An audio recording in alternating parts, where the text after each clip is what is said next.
In early 1945, the war situation developed not necessarily to Germany's advantage, especially the surface fleet of the Kriegsmarine, wherein a majority of the large surface vessels had been sunk previously. The German Navy was almost completely destroyed in terms of larger ships. Prinz Eugen, Nuremberg, Hessen, and some of the destroyers were left to the victorious powers to distribute amongst themselves, something we've covered in previous videos. However, what if I were to tell you about the new Germanys that came about following the Second World War? The Federal Republic of Germany, or West Germany, and the German Democratic Republic, or East Germany, were given vessels from the Second World War and, in some sense, war prizes. Well, in today's brief video, we'll discuss that topic. In one of our earliest videos in this series, we discussed the bombed-out city of Kiel and how destroyed that city was.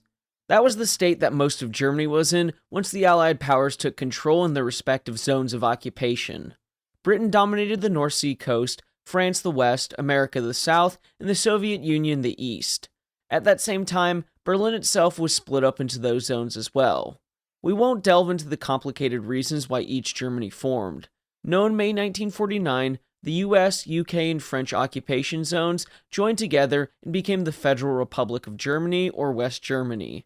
And in October, the Soviet zone became a communist country, the German Democratic Republic, or East Germany, remaining separate countries until October 3, 1990, when the territory of the former DDR was absorbed into the BRD.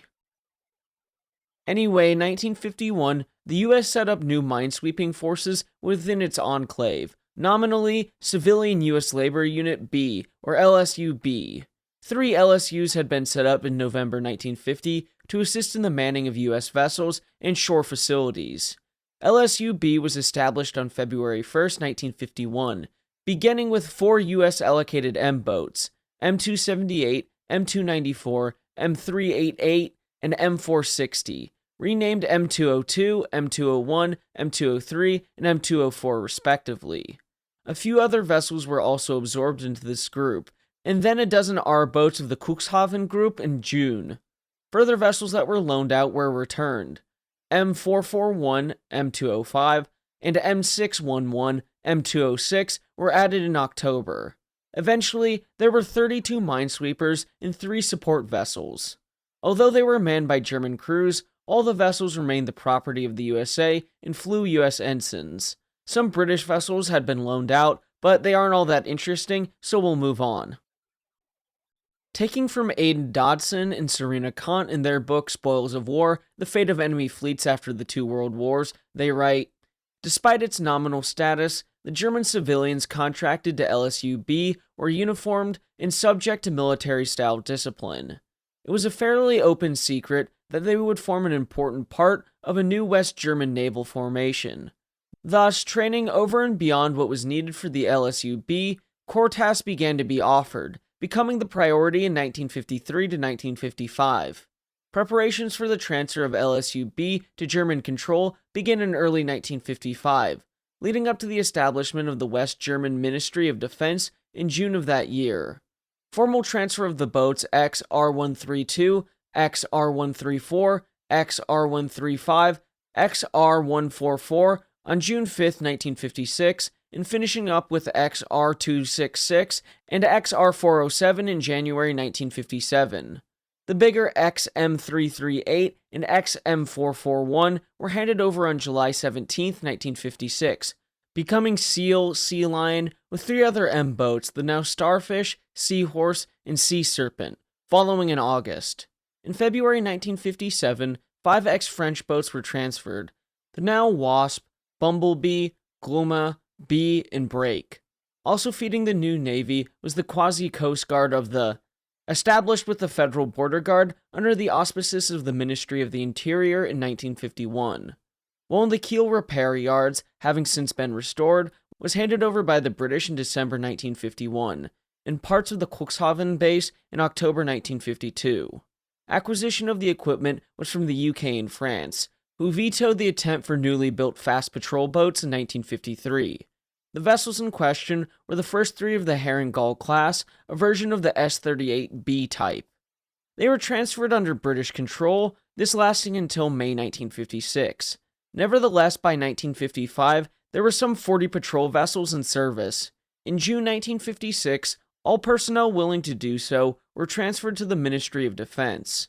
On July 1st, all the assets of the quasi-Coast Guard were ceded to the new West German Navy, the Bundesmarine, along with all the units of the LSU-B we've discussed previously, which was becoming a fully fledged navy at this point. By this point, the late 1950s, the German Navy was being built up, with new frigates of the Köln class being constructed and taking from Dodson and Kahn again, destroyers and frigates acquired from the USA and UK in 1958/1959. Two Type 23 submarines were salvaged in 1956 and recommissioned in 1957 to serve as training boats for a new series of vessels launched from 1962 onwards, marking the de facto transition of West Germany from a feared enemy to a trusted naval ally. I think that quote's extremely interesting from many different angles. The U-boats, of course. Still, I think my interest, and probably yours, are in those surface vessels, given to the Bundesmarine by the USA and UK, particularly those destroyers. What were they? After some digging, I found out that these vessels were Fletcher-class ships, being given 6. They became Z1, Z2, Z3, Z4, Z5, and Z6. There are some good websites to read more about the destroyers in the description. They're fascinating, with some like Z4 actually being transferred again to the Greek Navy in the 1980s, or the fact that some were captained by former decorated Kriegsmarine officers. We might cover them in a future video, but I figured I should add these on at the end just to touch on them. When it comes to East Germany, I don't think it's as interesting as West Germany, with some exceptions, but we'll still cover it. Taking from Dodson and Kahn again, on the other side of the German divide, a maritime element of the paramilitary and border police forces established in July 1948 came into existence in December 1949, when purely civilian maritime security entities, in particular Mecklenburg's Maritime Security Police, passed under paramilitary control. From this emerged the maritime sections of the Border Police and Transportation Police, together with a new Sea Police, were established in 1950. The initial equipment for the police force is what's interesting to me, being 6 R-boats with 2 ex-Kriegsmarine, ex-Danish coastal mine layers transferred by the USSR in May and June 1950. Anyway, they are in poor condition, but 6 new locally built patrol vessels were added in 1950/1951, as well as an ex-Danish fishery protection vessel. The first larger ships, a mine warfare class, were laid down in 1951. Following the West German entry into NATO in 1955, the Warsaw Pact was created, with the West German paramilitary forces being upgraded fully fledged military status. The naval forces of the East German government became the naval forces of the National People's Army on March 1st, 1956. Given the fact that was a mouthful, a bit like saying the People's Liberation Army Navy for China these days, the East Germans changed it to the Volksmarine, or People's Navy, in November 1960. By this time, Soviet Riga-class frigates and additional East German-built minesweepers had been given to the Volksmarine, giving them some useful qualities to add to the Warsaw Pact. A bit of a shorter video today, I know. I just wanted to go over a really niche subject with you all, and I think it's a subject that doesn't get discussed too much. Anyway, thank you all for watching, and please remember to like and subscribe, as it'll help the channel to grow. Until next time, my friends, have a great week.